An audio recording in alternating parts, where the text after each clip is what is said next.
So we talked a little bit about what we wanted to talk about. Yeah. And one of them was a situation with a friend of ours, essentially. Which is actually funny because I wanted to talk to you about relationships today. Okay. Relationships as well as a little bit of mental health side. So when I view like mental health, I view it as mental strength, mental health. Then you've got like the two big ones, which is like anxiety and depression. Like those are the four like big ones that I view. And I feel like relationships are a big part of the good and the bad when it comes to someone's mental health. I feel like right now we've never been more separated because of technology, but we've also never had more opportunities to connect with people that we would have never connected with. Yeah. So anyways, that's something that I find interesting. But we're talking about a person. So he was my boss, right? And we had a good relationship. We haven't really gone outside of work, though. So what I will say is that we're work friends. You know what I mean? Like, we're not friends. And with that, there are different expectations and different limitations. So I sent him a message in June, and that was the last time he responded. And I've texted him throughout the time frame, even to one point, like literally sending a message being like, I don't know why you're ghosting me, but here's this information if you were interested or whatever. And even that, like, didn't get a response from him. So I confirmed with you. I was like, is this still his number? Like, maybe maybe he changed phones, maybe whatever. And nope, it's still his number. So he is just ghosting me. I don't care too much. I like him. I think that he's a cool person, and I really liked where I met him because he seemed like he was someone that wants to strive for more and wants to keep going. But to be fair, in practice, he wouldn't really do it. It would kind of be a lot of lip service. Like, yeah, I want to do X, Y, and Z. And then when it came down to it, didn't even get X done, you know? So I understand that when it comes to business and entrepreneurship, there's a very common saying now called the lonely chapter. And I get that I've been in the lonely chapter for a while. Like, I don't have friends who are as involved in like pushing themselves forward. I don't have a lot of friends that have families. I don't have a lot of friends that have their own businesses and stuff like that. So, and not even that, like, I don't have a lot of friends. Like, I traveled a lot with the military, and so I do have people that I can pick up the phone with and call at any time, but not around me. Like, that's one of the big things is I definitely have friends, and I definitely have people that I know I can always pick up, and they can always pick up. But they live all over the fucking world, and so that makes it a little bit more challenging. It's interesting. I texted you a little bit about it because you're also pretty close with this friend. I mean, he's also your boss. But what's kind of your opinion as far as why is he ghosting me, man? I mean, I have a theory, but the timeline of June, I'm unsure of. Do you mind telling me? Do you know, like, what was the last interaction in June about? No, I have no idea. All right, let's see. So the last interaction in June was... If you have to scroll more than 3 seconds, I'm sorry. That's funny. He says he's not going to be able to make it to the gym. I sent him a picture and I was like, where's my spot? And he was like, not going to be able to make it. And then went over some stuff. That's pretty much it. And then after that, I was like, plan doing cardio today. Do you want to come run with me? Because he said he was interested in getting a little bit better in cardio. We had a podcast scheduled and just ghosted on the podcast. Didn't respond or anything. I sent him you dead? ? Nothing. I sent him good morning. Nothing. Are we recording today? ? Nothing. And then a few more. And then, just 2 more. And those were a little bit more detailed. I was like, I don't want to text you since you don't fucking respond. I want to know if you want to go to a rodeo with me tonight. And then after that, it was just saying, I know you're ghosting me for whatever reason, but I have a job opening if you're interested. And I gave him some details on the position. And yeah, just never heard back. I can't think why he would ghost you. He might have a job opportunity that's going to see him moving soon. Mm-hmm. I don't think he knew about it as early as June, though. I had another friend who you've met that might have done something similar to what he might be doing now, which is he might be moving soon. So he's just going cold turkey on a couple relationships that he has. Now, I don't really have, outside of knowing that he might be moving soon and knowing that he's ghosted you, I don't really have anything else other to suggest that. Yeah. But I don't know. I'm glad it doesn't upset you too much, because I know I'd be very upset. I would be, but I'm glad that doesn't upset you so much. Yeah. I mean, I will say, like, we've been acquaintances for a few years now. Like, it's not like it's like a new relationship. Yeah. But at the same time, like I said, like, we were never super close. Like, it was a very good working relationship. I knew that he did a good job at work, and he knew that I could do the job when I was there. I mean, what else could you expect from a working relationship? Like, not every relationship is going to end up being more than where it's at, and that's cool. I mean, yeah, it's I don't know. I take things pretty personally sometimes. Yeah. So, but even with like that, you'd think he wouldn't just like cut you off without saying anything. I don't know. I know that he doesn't like confrontation. So I will say that if he doesn't like me or, whatever, I definitely, like, if I made him mad or something, like, he wouldn't tell me. He would just hold it forever. And that's fine, Everyone's at a different point in their lives. Like, maybe in 5 years, he'll give me a call, and I have no problems reconnecting. Like, that's fine. Hey, you were in a good space at the time. That's cool. Or you were in a good space and you didn't fucking like me. That's cool too, I'm not everyone's cup of tea. I get that, like, that's all right. Well, yeah, I don't know. So as far as friends, though, I am curious actually, we'll take a step back from friends. When we're looking at relationships, what are the first few things like come to mind for you? Commonalities, having things in common that you either enjoy doing or enjoy talking about. When it comes to relationships, I think proximity is a big thing. Like, if I were to ever move away from most of the people I knew, I would never intentionally, like, try and, like, let the relationship, like, I guess, die. Yeah. Yeah. But at the same time, I have a hard time staying connected with people when they're farther away. Yeah. Like, for example, when I played Destiny a bunch, there was a group of guys I played Destiny with a lot, sorry. And at one point, I drove, like, 8 hours up to Tennessee to hang out with them for, like, a week or two. And this year I was going to do it again, but because I haven't really had any interest in playing Destiny, I just haven't really been talking with them. And I feel bad about that. Yeah. But, yeah, when it comes to relationships, I think having things in common is important. Otherwise, you will, I guess, struggle to find things to do with each other sometimes, or find reasons to do things with each other. Yeah. And then, yeah, proximity, like, I grew up as a military child, and other people are a lot closer with their extended family than I am. And I noticed that. I don't really talk to my extended family at all because of that, I think, because just never spent time around them when I was younger. So don't really have any reason to start spending time now. I gotcha. Does that bother you at all, or are you kind of just cool with it?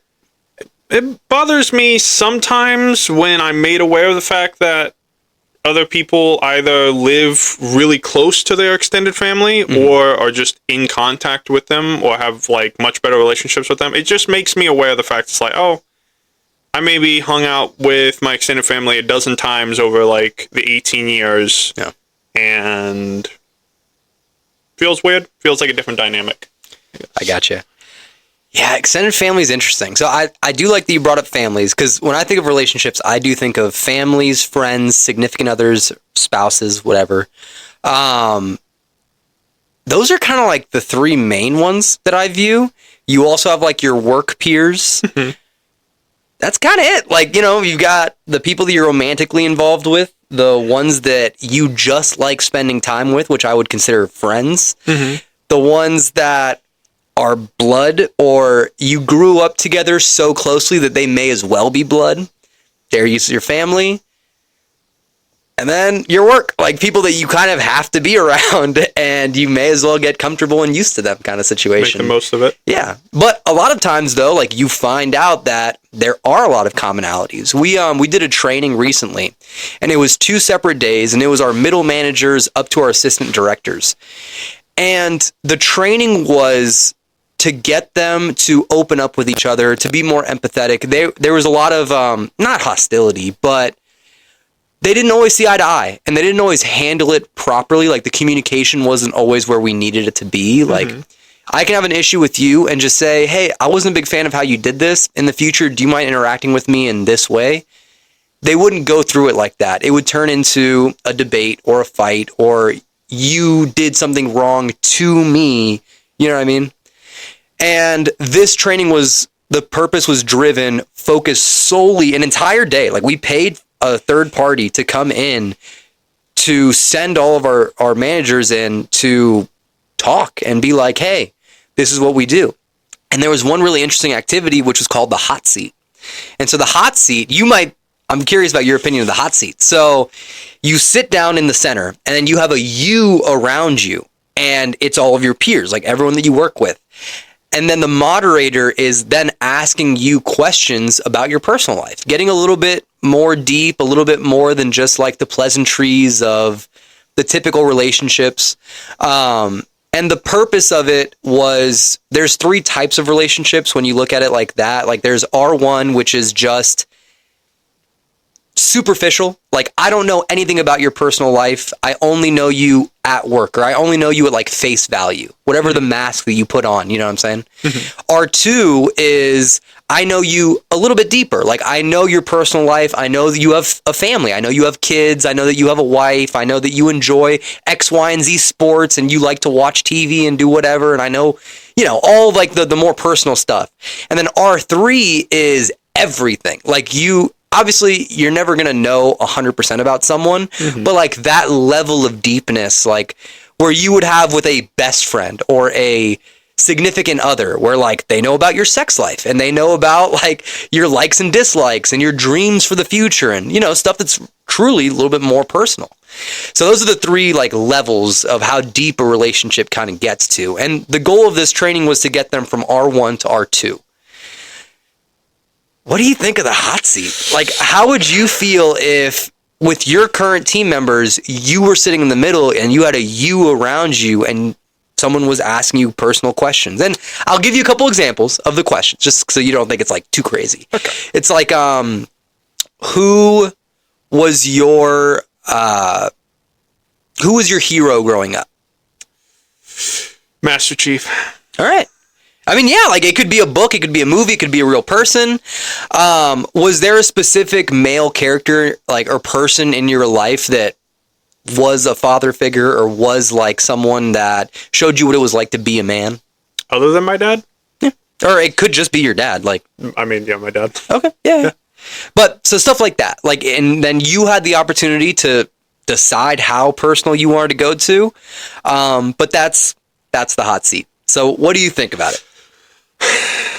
Well, okay. In a different environment, I might be open to it.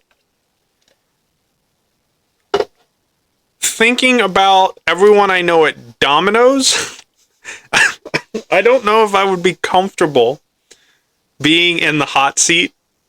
Yeah. With a lot of people that I work with at Domino's. I get that. These were managers. So like this was like a supervisor that manages 5 to 6 people up to the assistant director of an entire department. Like that's the level of leader that was selected to go. And so everyone around them was of equal standing or higher? Yep. Okay.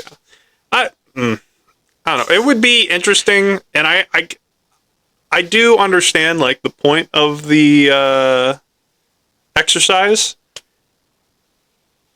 but to be honest, I would either avoid the hot seat, or if I got put in the hot seat, I'm either going to give very easy like replies, or I'm just going to straight up lie. I'm going to straight up lie.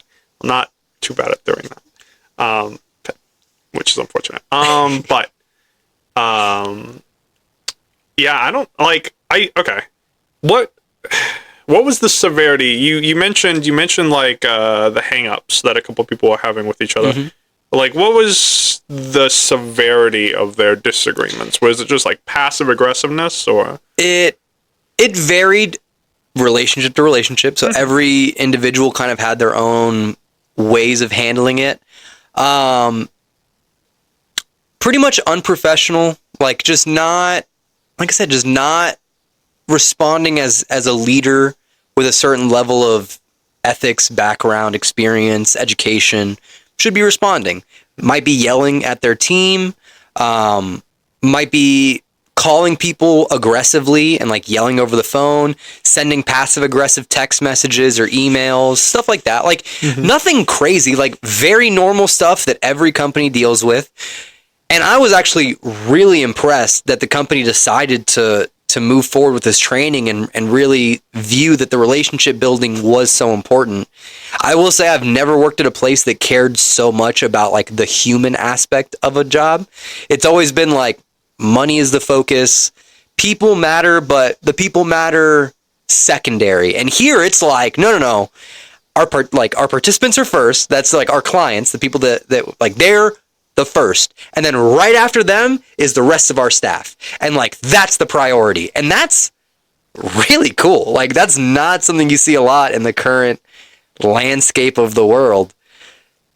It was really impressive, like just the fact of them investing in it, because like paying for 20 plus people to go to a retreat to have other, like it's expensive. Breakfast, lunch, like I imagine, whole shebang. So I like that. So going into the mental health aspect with relationships, what would you say are like your top 5 relationships right now? Like you don't have to necessarily say the person, but you could say like your mom, your closest best friend, et cetera, et cetera.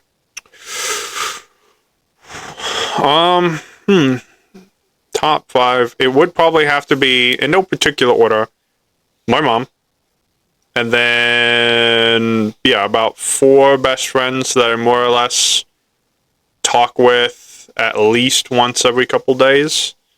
I work with 2 of them, so we see each other more or less like every day. Every day. But those would probably have to be my 5 like deepest / biggest relationships. Recently, I don't know if you heard, recently Josh moved. And he used to probably be up there. But leading up to that and now, I'm worried it's like going downhill. It's just, we're probably not going to talk that much. Yeah. So like I might, because he's like also 2.5 hours away, like the idea of playing like Warhammer has come up and just like hanging out, and I have like thrown them a bone, I guess you could say, and that, hey, like I'm down to do something in September. If you guys got something figured out by the end of August, just let me know and I'll call off work. But yeah, I'm worried that's gonna not really pan out to anything.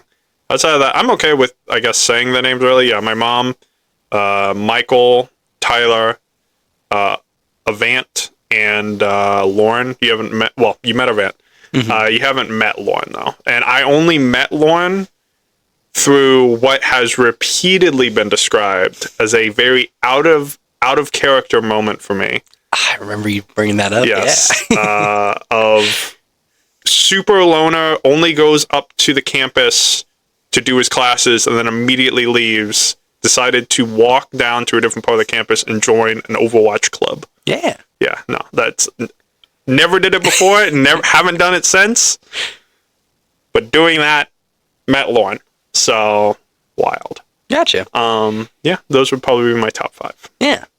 So do you feel like how deep would you say your relationship is? And in the sense of like, do you genuinely feel like you could talk about most things, if not everything, with them? Like, or do you have, obviously you have some people that you share certain things with, other people you share other things with, but do you feel like there's someone that is kind of always in your corner with you?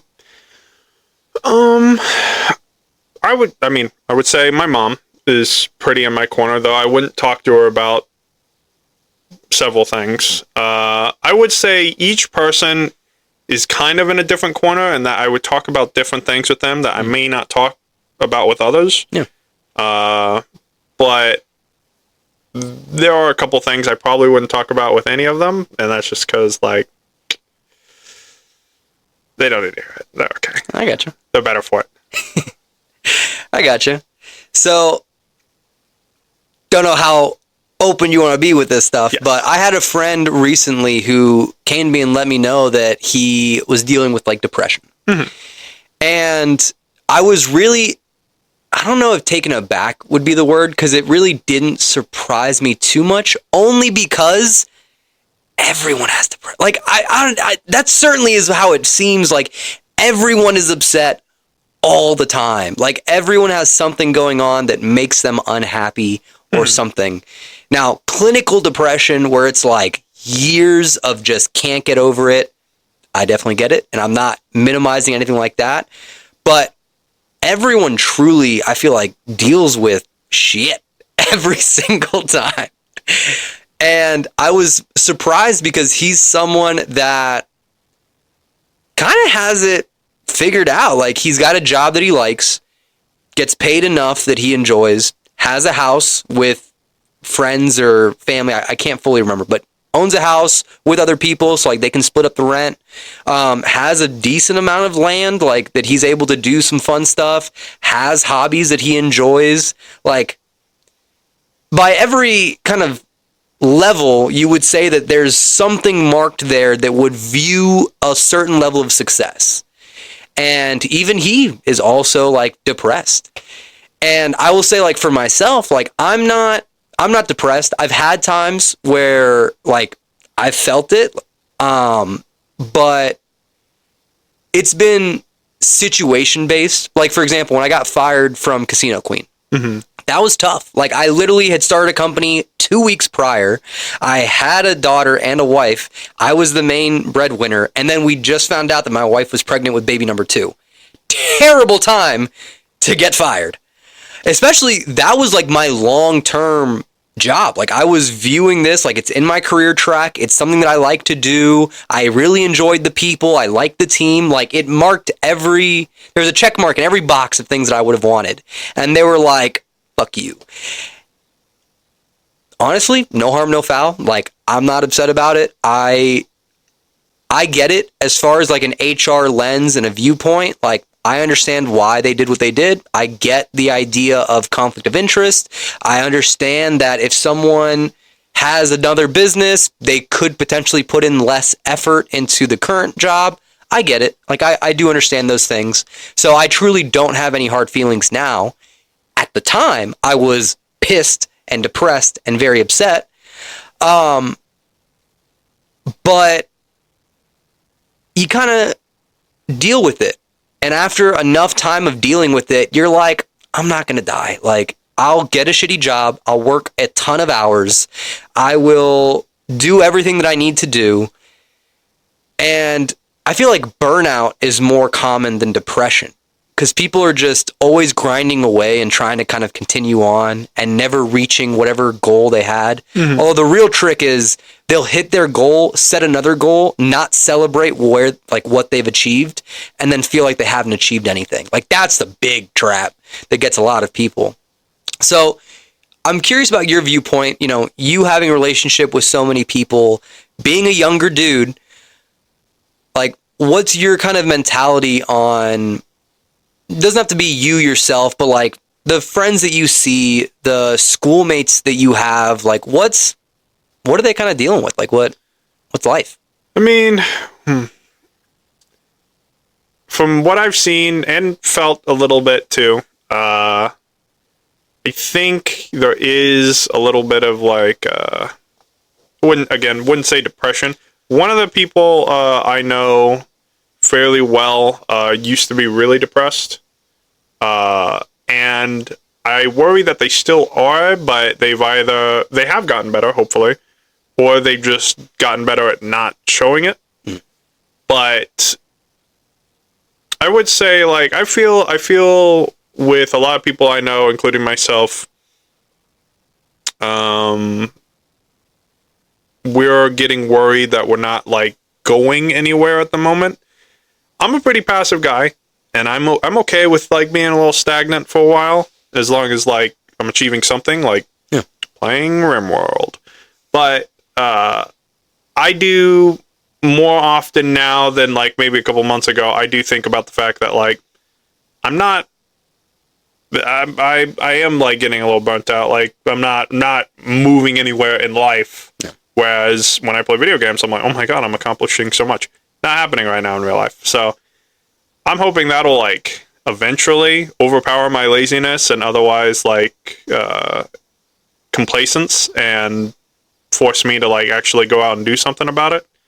But with me and like a couple other people, I would say I've noticed that some people just like probably getting a little burnt out. I would say more instance, I will name drop Michael. I think is getting a little burnt out at Domino's right now,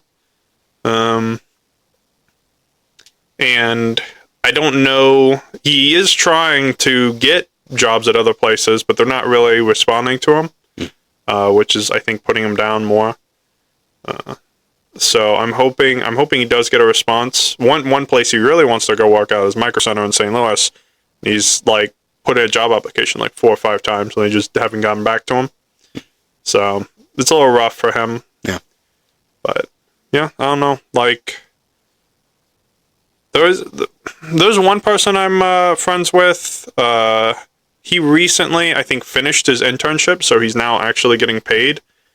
He has mentioned he's getting paid much less than his industry standard, but I think he's currently okay with it because, I mean, previously he was doing a free internship, so I think he's just happy to be making money again.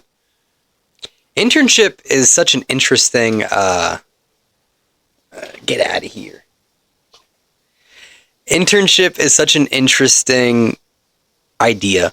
Like, just, you're going to put in this effort and you're going to get nothing. And there's not even a guarantee that you'll get something after you finish the internship. It's tough. Like, I definitely get that. But what I will say is that nonprofits and like stuff like that, like internships, like it truly does open up doors, even though it feels like shit in the moment. Because people see the work that you put in and it's not wasted. Like people see it, they see the effort, and then you're not just building yourself up, like you're also building up other people's view of you. And so, one, gaining skills is never a negative, like if you can get better 1% every day, like that alone is good. For someone who's more competent than you to teach you will get you several times faster progress. And then you have the relationships that you build when you're in it. Now, obviously, if you suck and you're a piece of shit during it, then you're just hurting yourself because that is other people's perception of you. But if you do a good job and you really put in the effort, like people truly do notice that. So yeah, no, internships, terrible in the moment, but as long as you're working towards something, I definitely view that too.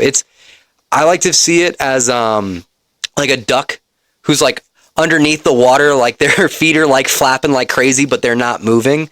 That's where the burnout comes from. Is if you're feel like you're working, like your little feet are paddling, but you're not really moving. That's tough. Yeah, when I was getting my degree, I kind of had a pessimistic view of internships, which is why I didn't really do any at the time. And that partly just had to do with the fact that, in my opinion, when looking at like internships for other companies and stuff, I feel like it is really dependent.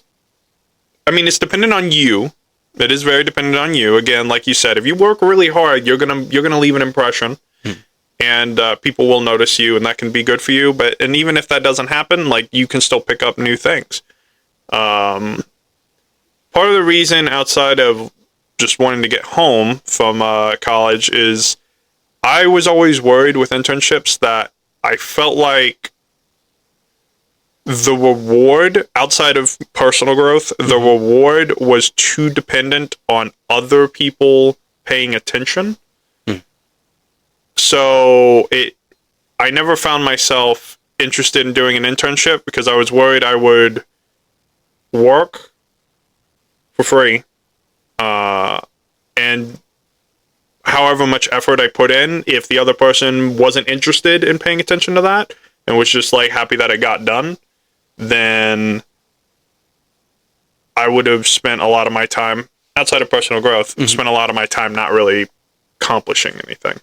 I gotcha. So, yeah, with like, I realized maybe my senior year, I was like, I probably should have done some internships that probably career-wise that might have helped me out. Yeah. But at that point, I was like, I don't know. Yeah. No, I get it. I mean, there's I can't remember the exact saying, but it's like the best time to do something was last year or 5 years ago, and the second best time to do something is today. And I do like that mindset. In entrepreneurship, you see that a lot. Like, oh, I wish I knew X, Y, and Z. Oh, I wish I did this, that, and that. And then you're like, okay, but you can still do something now. And it's a nice little, it's a nice touching point. It's funny though too, because I did the nonprofit work for Combat Connect, and I did it unpaid. And at the time, it wasn't an internship in my mind. It was a full-blown job. Like, I was creating something from nothing. And it was really helpful, like really beneficial. Dude, just hit her off. No, she sucks. I like it. But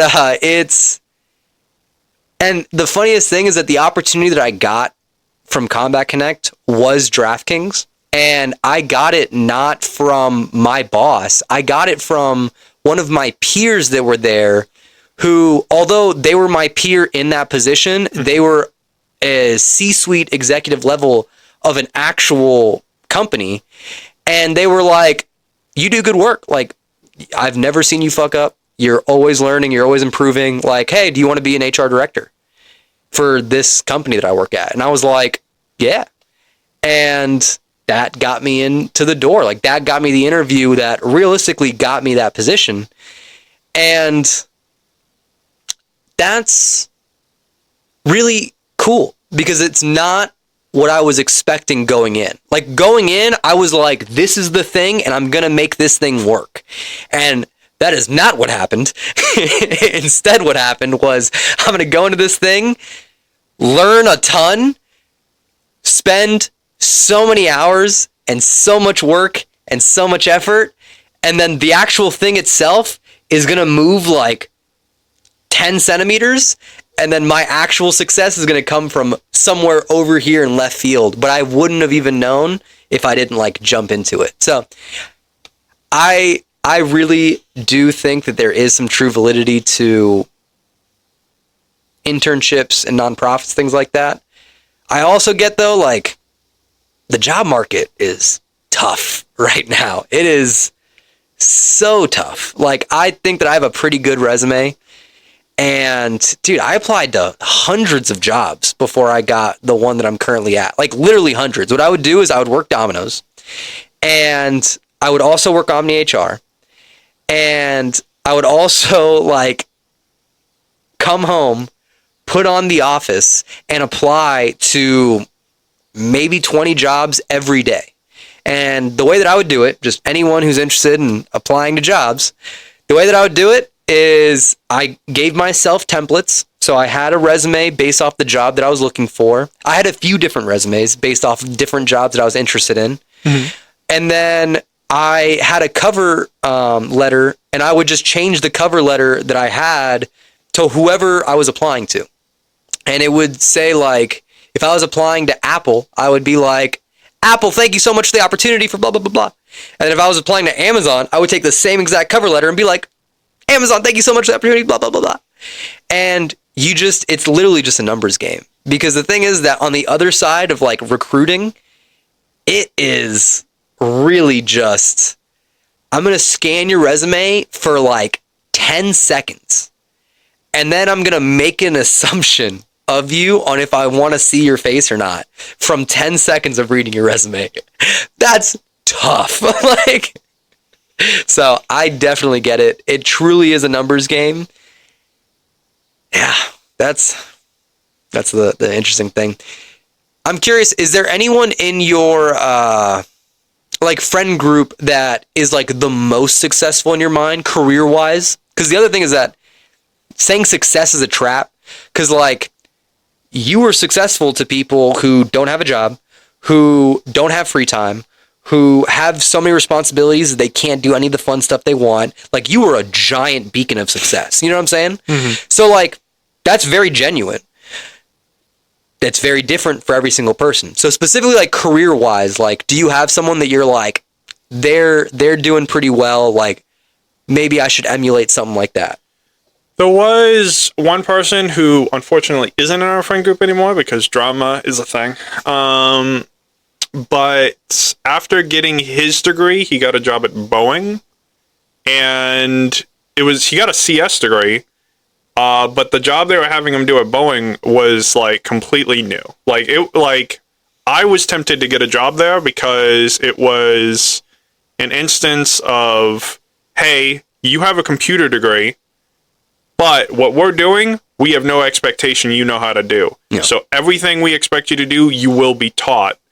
And I was like, oh, okay, like that's right up my alley. I'm not having to look for a job that they have like prior expectations of knowledge. I never got the job, but he is someone that I would consider like has had a decently successful career because he's been working there. It pays pretty well from what I heard. And while I haven't kept up with him in the last couple months, unless something has seriously changed, he's someone who I would consider financially has succeeded. Mm-hmm. There's another person in our friend group that relationship-wise, or I guess free time-wise, in my opinion, has not succeeded. But that's because throughout high school and throughout college, he was busting his ass. And he was doing really good work, but he was taking a lot of classes that just required a lot of free time. And then on top of that, like the type of person he is, he didn't really settle for good work. Mm-hmm. So he would often spend hours upon hours of extra time making sure that what he was doing was correct. He's someone who I would consider has probably like career-wise like done very well for himself, at the cost of like doing anything else. Yeah. Those are probably two people career-wise that I would say have probably done pretty well for themselves, or had success. Yeah, I actually really like that you said at the cost of, because that really is what it's at. Like it's people really like the idea of balance. Like they're big on, I need to have balance in my life. Like there's no such thing as balance. Like you have to pick your priority, and then that priority is your priority. And then you have to understand that everything else has to take a backseat to that. And that can be really tough. Like one example is I have 2 daughters, and I didn't see my oldest daughter, for pretty much the first 2 years of her life to 3 years of her life, I had very little interaction with her because I was deployed. Not like, yeah, let's deploy and do this and that. Just like I was getting my master's degree. Actually, that's the first deployment, 2016, I was doing my bachelor's, and then I was on deployment. Then I also had a job for when I was back from deployment. I immediately jumped right into my previous role at UPS as an overnight package handler, while also finishing up the degree, while also doing another remote job. Like, I didn't have any time. And so Becca had to pick up the slack. So it's really interesting. I feel like kind of going back into relationships, Rebecca to me has been a force multiplier. Like, I've been able to do more things and prioritize certain things because she's been able to pick up the slack and the things that I cannot focus on. Support you. Yeah, like it's really a relationship that has continued to grow, and not without faults and not perfect at all, but like it's something that we've been able to work on over time and continue understanding, like, hey, if you're not a piece of shit, I won't be a piece of shit. And then if you're feeling tired, like, maybe we'll swap out for a second, and then you'll focus on something and I can take a break, and you kind of just go back and forth. That's one of the big benefits of having a relationship. Mm-hmm. But I am curious about when it comes to romantic relationships. I feel like there's two main trains of thought now for like the younger generations, which I feel such an old man saying that, but the mindset is essentially be a slut and fuck as many people as you can. Like, that's essentially the goal. Or it's, I don't want to be with someone because everyone has that mentality. Like, I feel like that's kind of, or I will say on the other hand, like on the hand of the people that say that I want to be in a relationship because I see who they are, it's also like some of them are genuinely cognitive of like, I don't want to bring a child into this world, or I don't want to do X, Y, and Z because of X, Y, and Z. Like, relationships, when it comes to marriage and things like that, like, it's getting pushed farther and farther back. But that makes it really challenging, especially for women, because women do have a biological time clock. Like, they cannot have babies forever. So while men can keep shooting their shot, women don't have that same luxury. Do you see that in your, like, acquaintances and friends? Like, are they having good, strong relationships? Is it more of the wild side? Is it more of a mix? Well, I'm closer to your age than I am to the younger generation.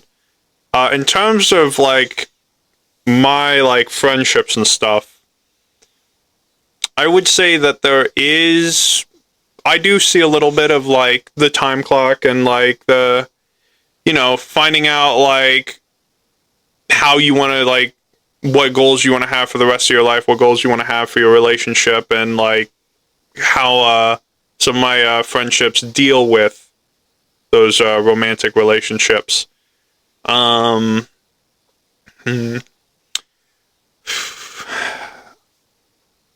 don't know. My friends, part of the reason they are my friends is they're very similar to me in some circumstances. A lot of my friends do not go out that much, and thus aren't actively engaging in, like, that sphere of their life as much. Still more than me, but as much. Yeah. So sometimes when I do see them in a relationship, it feels like it tends to be more of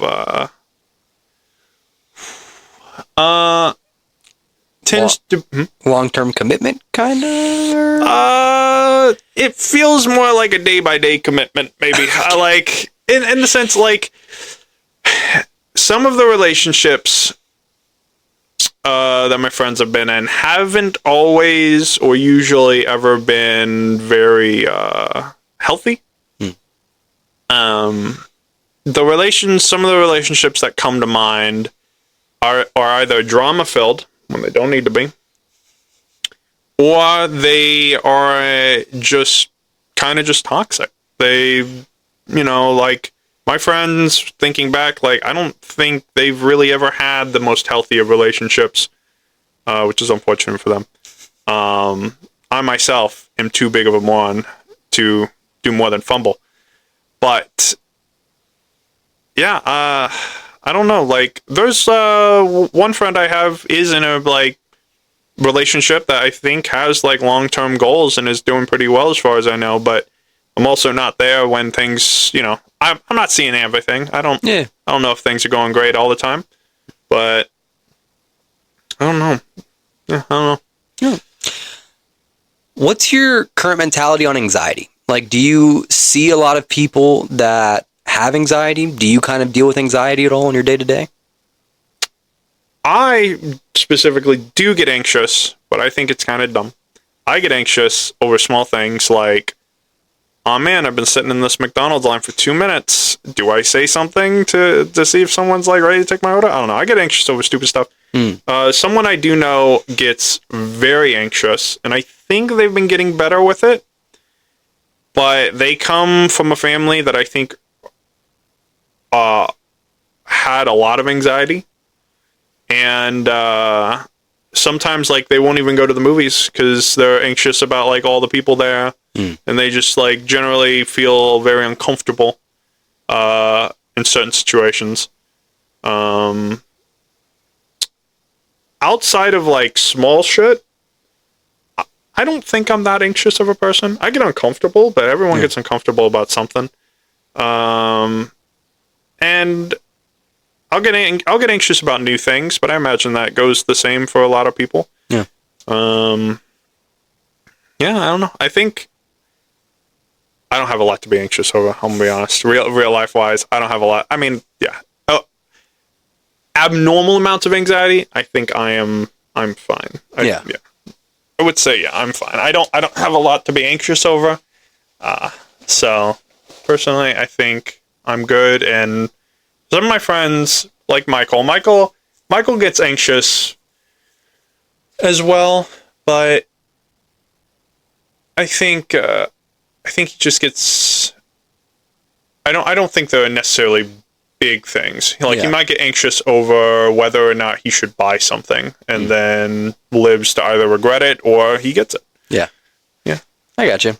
I had something that I gave myself anxiety for a second, and thinking about it, it was very funny that I did that to myself. So I am currently writing a book, the current working name, I'm not going to say this is the full-blown title, but the current working title is Human Operations Infinite Scaling. And essentially it's a map of the way that I look at HR changes for a company. Right now, I'm using this exact model for my company with 170 employees. I use this model as well with some of my HR consulting that I've done previously with OmniHR. And it's continued to work. I've made tweaks and edits to it. And now it's kind of really good. It works very, very well. It's a continuous system, which is why I call it infinite scaling. The first time I brought it up was a few years ago, actually. But I thought it was a super goofy name because infinite scaling is kind of dumb, when you look at business. But I was I'm going to go with it, and I stuck with it. But so what I did was I created a plan for myself. And it was a plan of I wanted to kind of get back into the HR consulting game. I really, really love the strategy. I really, really love changing organizations for the better. It's fun. I genuinely have a good time. I like making a better culture for every person. I don't like change just for the sake of change. It has to be tactical. There has to be a reason. There has to be an output that I'm looking for.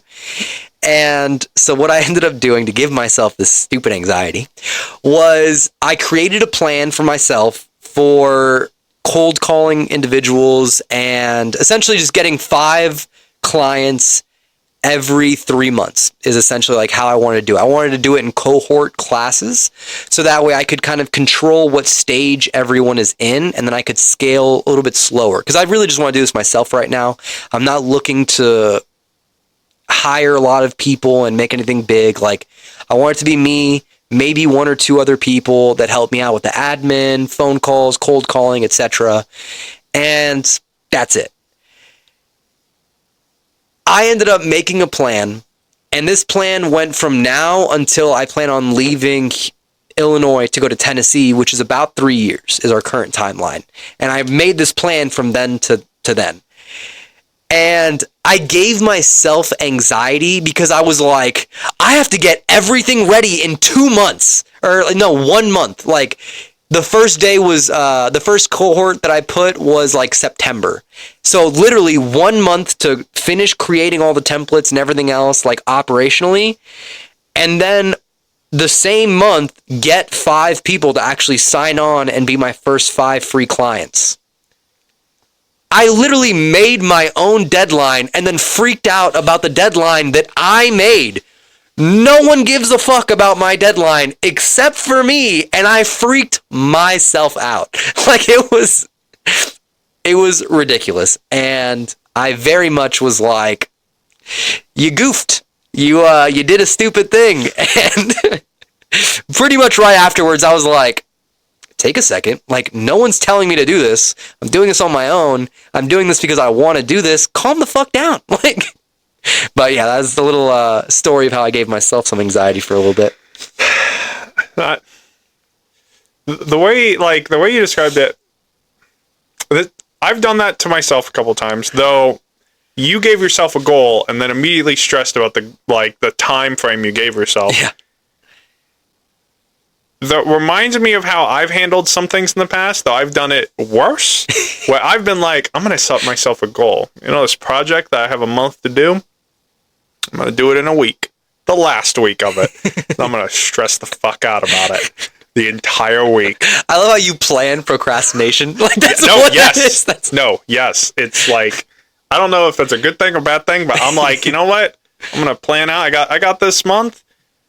I'm going to, I'll take 3 weeks to just chill, maybe stress about it a little bit, it's getting a little bit closer. And then that last week, I'm going to crush it. And that last week, I'm just like, it's not good. It's not good, especially with coding, because coding, you gotta think this shit through. Yeah. You gotta plan it out. You can't just like sit down on the computer and start coding. Otherwise, you end up with a lot of bullshit. But yeah,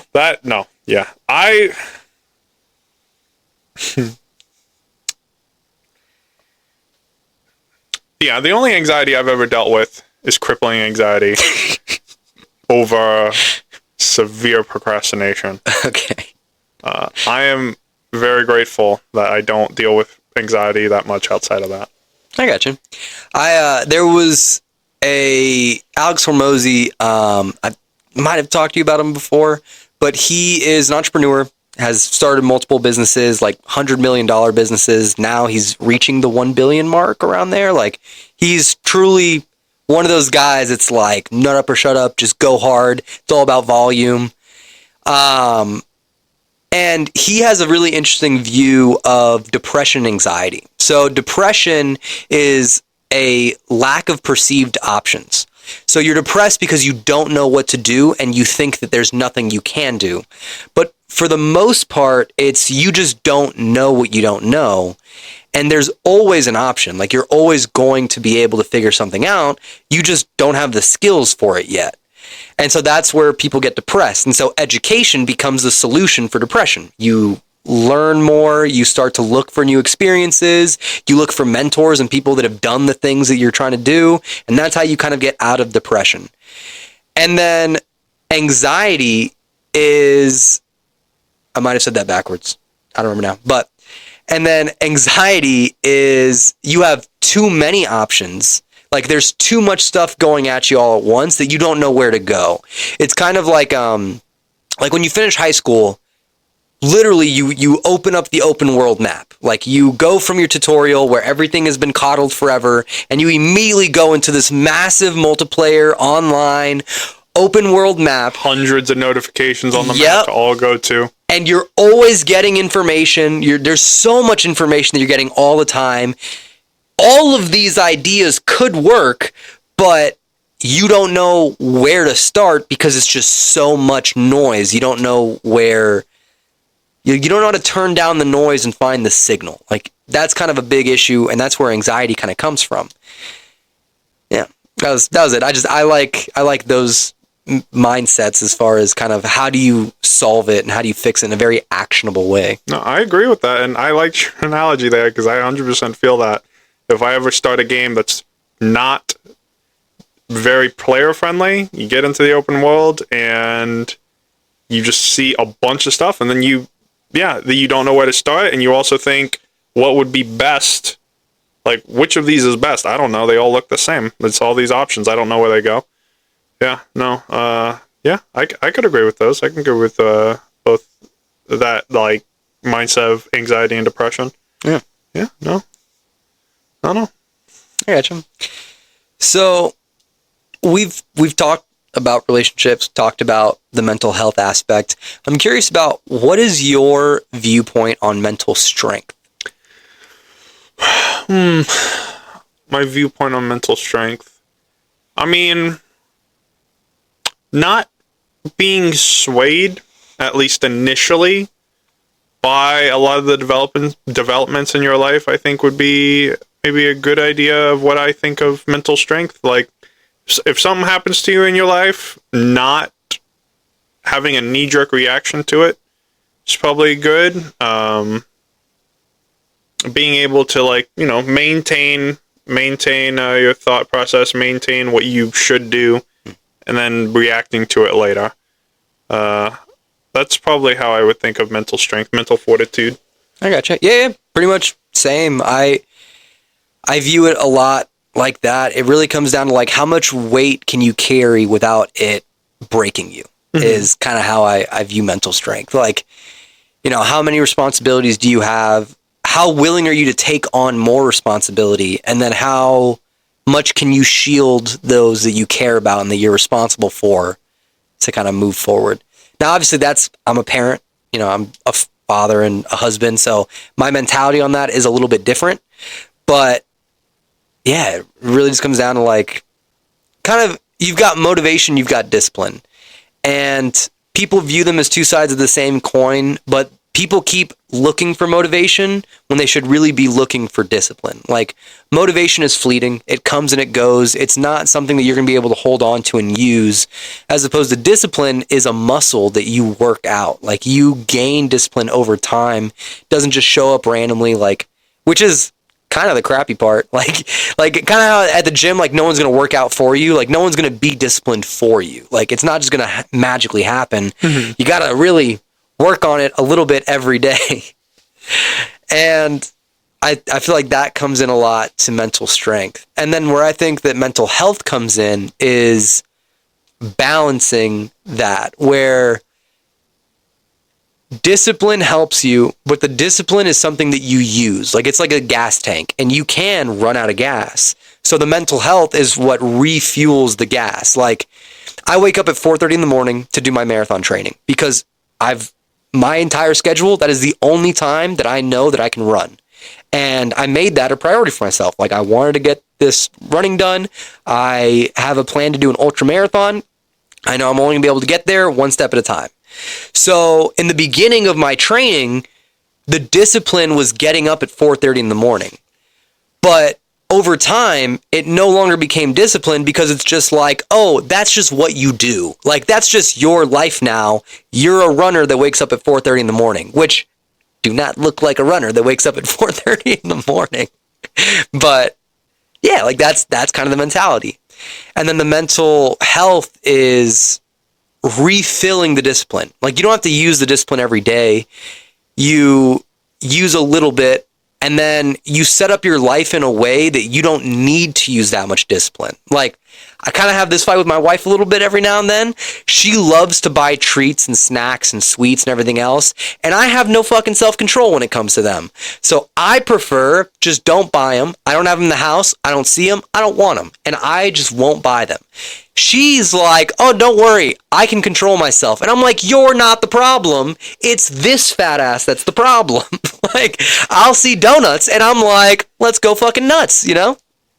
So it's developing your life in a way that you don't need to use the gas tank, but you always have it. So that way when you do need it, you know that you can get through. You can push through. I found that a lot with work. Like, Domino's is very like, you do the job. Like, you're there. There's certain expectations that you have. You don't need to think. You don't need to, like, it's not a mental game. It's just moving the actions, right? UPS was very similar. Loading a box. Okay. When it came to being a supervisor for UPS, it was very similar. Hey, you suck at your job. Let's talk through it. Let me train you. Blah, blah, blah. But some of the other jobs are writing documents, developing strategies, like really thought-provoking stuff. It's tough to do sometimes. Like, sometimes you sit at a computer, I'm sure you understand this, and you have homework to do, and you don't want to do the homework. Like, goddamn, who can relate with that? Like, everyone can fucking relate. So unrelatable. With not wanting to do homework. And you set yourself up in a way, like, you take your phone and you put it out of the room. You know, don't have anything else on. You set a timer for how long you think it's going to take for you to do, and you don't touch anything else until it's done. You don't force yourself to do it if you're not in the mood necessarily, but you do something that's maybe more relaxing, that's not video or like game focused, or something that like kind of gets your brain running. Like, read a book, listen to like a relaxing podcast, whatever.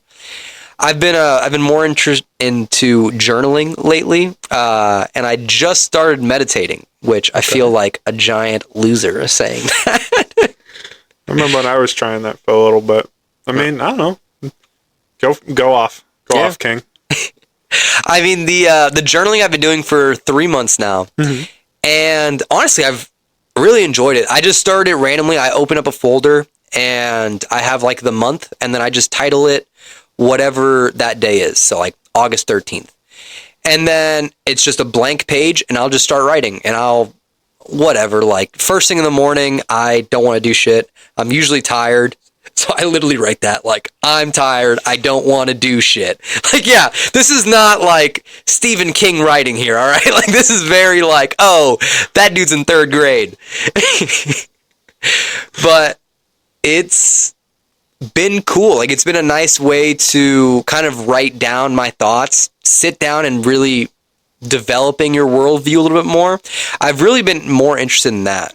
So developing your worldview in real life, what does that mean to you? Developing your worldview in real life? It just sounds like me sitting down and thinking about everything I fucking did, and then going like, okay, should I have done that? Does that follow? Does that track with how I think about all these other topics? I don't know. That's standing in the shower for 45 minutes thinking about everything I've done for the last week, and if any of them were stupid as fuck. Yeah, I definitely think that's definitely a part of it. The way that I view the worldview is everyone is on Earth. Everyone is human. We all live different lives, and we all experience the world differently. Like, we experience our universe totally different. I've not lived your experiences. I did not live your education. I didn't live with your mom and your dad and grow up the way that you did. So because of that, like, I will never truly know your worldview. Like, what's your stance on politics? Where are you at on science? Like, what level do you believe in? Are you spiritual or religious? Like, that's your worldview. Like, the facts of your life are the worldview that you develop based off of your education, your environment, your genetics. That's really big. Like, how smart are you? What's your actual capabilities as far as strength? How fast can you run? A lot of that does come down to partially is genetics. I mean, also part is work ethic for sure. But even work ethic can be partially with genetics. Like, some people are just have that in their mind and they just want to do a little bit more, and other people are not so much. But I've been more interested in worldviews, and I've been more empathetic to people because of worldviews. The mentality that I'll never live the life that you've lived, and because of that, I can never 100% agree with anything that you 100% agree, but that doesn't make me like you any less. And if you make a decision, I have to assume it's because of your worldview. Like, you vote a type of way, that's because of your history. Doesn't mean you're a bad person, doesn't mean you're a great person, doesn't really mean anything. It means that your experiences led you up to that point in your life, and that's how you view the world. I mean, we know, like, when it comes to social media and stuff like that, like, we get so much information. A lot of it's bullshit. A lot of it's true. A lot of it is stuff that we think is bullshit, but is true, and we don't find out for another 10 years. And so just like everyone thought the world was flat at one point, like, people's worldviews continuously change. I like that mentality because it's an opportunity for me to give grace to people, even if they do me dirty. Like, even if I get done something wrong, even if someone does something that I don't agree with, I'm like, they had a reason. Like, there was something in their mind that were like, that's the right call. That's what they went with. I don't agree with it. Doesn't make them a shitty person, you know? But that's what I view when it comes to the worldview. I sometimes feel that way. If I'm feeling in the mood, I guess, I'll sometimes, like, whether it's a good or bad thing, I'll be like, hey, like, they chose to do that, and I mean, that was their choice. Like, I'm not going to get hung up on it. They had a reason. They probably thought they had a good reason to do it. But also, I think I can be a pretty petty person sometimes. So try not to be, but I've lived with myself for 26 years. I know pretty well how petty I can be, so I cut myself some slack sometimes. But yeah, no, that's a pretty nice worldview. Yeah. I feel like I started developing it at 27. Like, at 27, I started, and it was specifically because that's when I started my company. And when I started my company, it was the first time that I did something fully by myself. Like, it was my own idea. It was my own effort put in. Like, there was no one helping me at that stage. And it was the first time that I was like, oh shit, no one's coming to save me. Like, if I don't do this, no one's going to do it for me. And I had never had that mentality before because you're always part of a group. Like, there's always a community around you, whether it's your classmates or your teachers or your parents or whoever. Like, there's always someone there that, like, you fuck up, all right, like, we can fix it, we'll help you, whatever. But when it came to entrepreneurship, it was like, nah, like, no one gives a single fuck about you. Like, it is all you. Ain't no one coming to help. And that's tough, you know? Like, that's a tough place to be in. But I think that it was exactly what I needed. I think that going through that shitty phase really helped me out. I think I leveled up a ton. I started looking at myself as levels. We talked about skills and skill trees and stuff like that.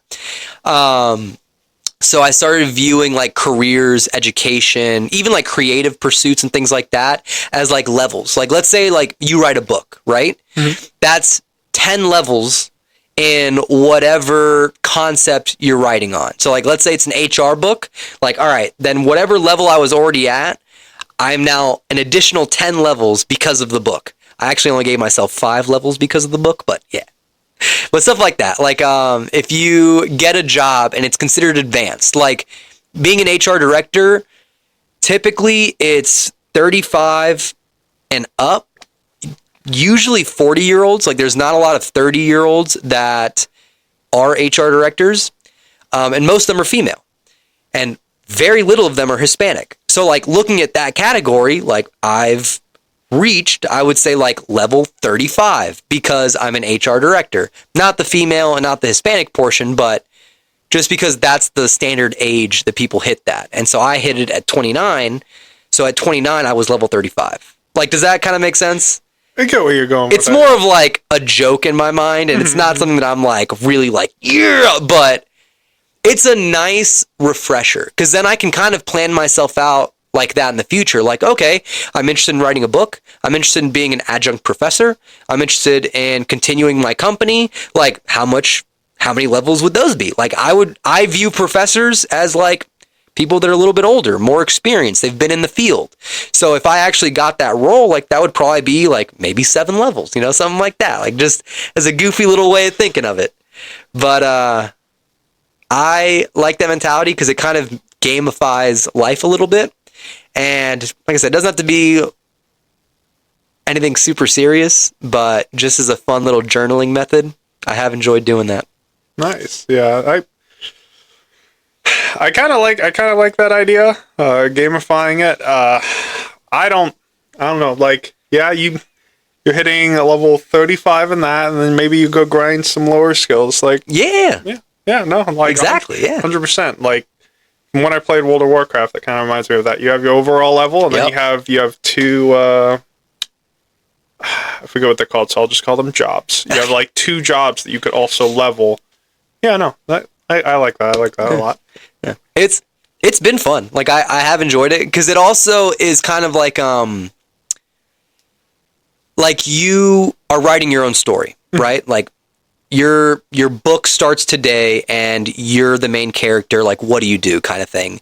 And gamifying life kind of makes it a little bit easier. Like, all right, what are my options right now? Like, if I was being realistic, I could put in effort and hit these 5 things. What would be the best story? What would be the highest level achievement? What would be the biggest trophy or the most rare, card, whatever? And then you put in the effort and then you get that thing. And you have to appreciate it in the moment. I'm terrible at that. I'm so bad at it. My wife says I'm really cocky. Like, I'm very whatever.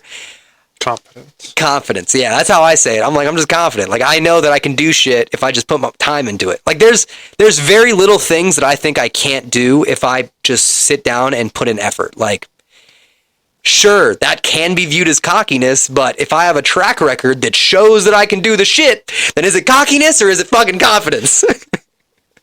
But it's fun. Like, I enjoy it. I think that I didn't always do it. And during the time that I was like really grinding, like 4 hours of sleep a night, master's degree, a full-time job, and then a part-time job that was like 30 hours minimum, like, and then also trying to take care of kiddos like in the interim, like, tough. But now that I have more time and more space, I view it more as I have to get rid of things. Ooh, another one I'm interested in talking to you about. Jack of all trades versus a specialist. What's your opinion on a person being a jack of all trades versus being a specialist in like one field or one activity or one niche? I mean, I don't know. They both serve their purpose. In general, like, going through life, I think it is better to be a jack of all trades because it's better to know how to do a lot of things pretty well than not know how to do a bunch of shit in favor of doing one thing really well. I don't know, like,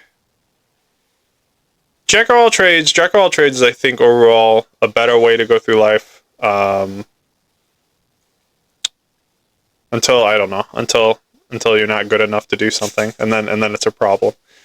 Yeah, but I don't know. Specialists are also nice. I actually struggle a little bit with this. I have always had a jack of all trades mentality. I was a hospital corpsman, so medicine was my focus.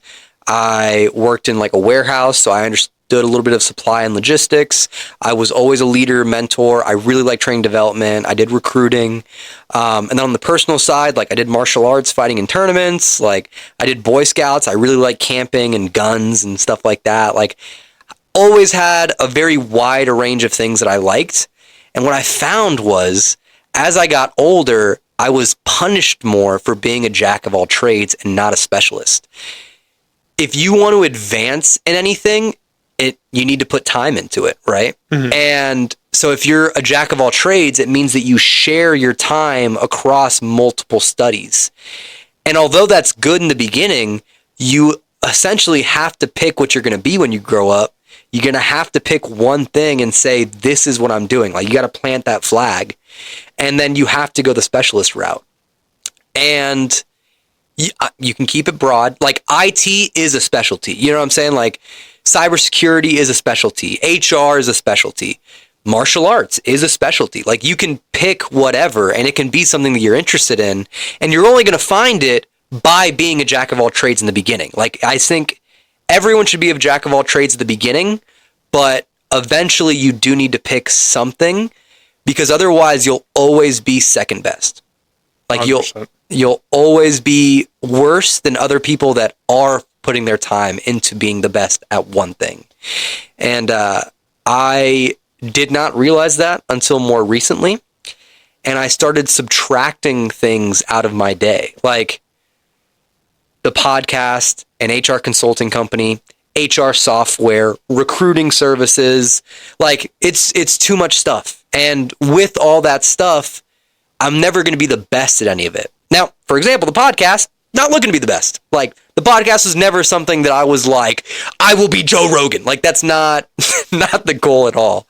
It's an opportunity to talk to people. And that's all I want it to be. And I want it to be fun. Obviously, I had a little more of a sales mindset in the beginning, but didn't like sales. And yeah, that erasing things, like understanding that to move forward in certain things, you have to say no to other things. That's tough. Like, saying no to, especially if it's stuff you like. But you gotta take away time from shit that doesn't matter to put it in shit that does matter. And the hardest thing is when everything matters, because then you never get anywhere. I will admit, if you're spending time trying to do everything, you're progressing in everything, but you're also progressing slowly in everything. Yeah. And I do agree. Like, while a jack of all trades is nice because, you know, they have their fingers in a lot of pies and they're capable of knowing a lot of different things. If it ever comes down to, I need someone to do this one thing well, you're never going to be the first pick. Yep. Because there's always going to be someone who put more time into learning how to do that one thing. Yeah, no, 100%. I could apply that to so many video games right now as well. It's unreal. But yeah, no, I 100% agree with that. Actually, I like that you said, as far as video games, like, that's where the pros are, right? Like, the pros are professional in a game, right?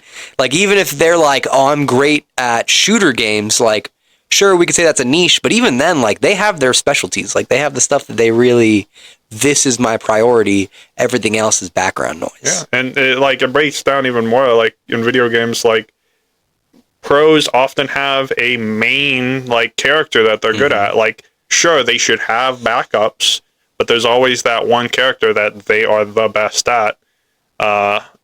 And yeah, if you when you're playing a game, if you try and have like a really wide roster of characters you can play, you're never going to be that good at any of them particularly well. That's like some of the recommendations I always see when people are talking about getting better at games. It's like, don't choose, like, in a game with 100 characters, don't choose like 20 of them to play. Well, choose like 5 and figure out which 5 those are going to be and learn how to play them really well. So yeah, no, I can 100% see that mindset. Yeah. All right, I've kept you here long enough, Keaton. Once again, thank you so much for coming. Thank you. All right, if you stayed with us this long, I truly appreciate it. Have a great night.